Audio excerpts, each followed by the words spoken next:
Now. All right, so cleaning up after printmaking is really important. You do this well.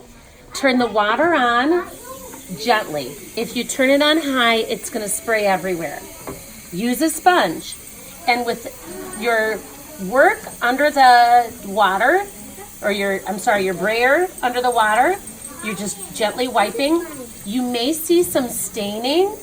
You definitely want to get your edges. Want to zoom in on that, buddy? You also want to make sure you get the top here. Sometimes that gets really dirty. Another thing you can do is just kind of pop this off, and it will make getting this a little bit easier.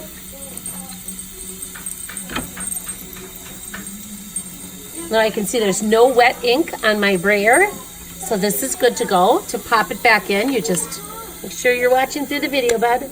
There we go. Now, I do not have to dry this. I will hang it back up. It'll dry on its own. As far as my tray is concerned, I want to make sure that I just wipe. And that'll come off? It comes off so easily if you just keep it under the water and use a sponge. Okay? So I just give it a good, I see a little bit of ink down there. I check the back. Looks, I see a little bit on the edge here. And this is clean. There you go. And then do you have to dry it off? You do not need to dry it off.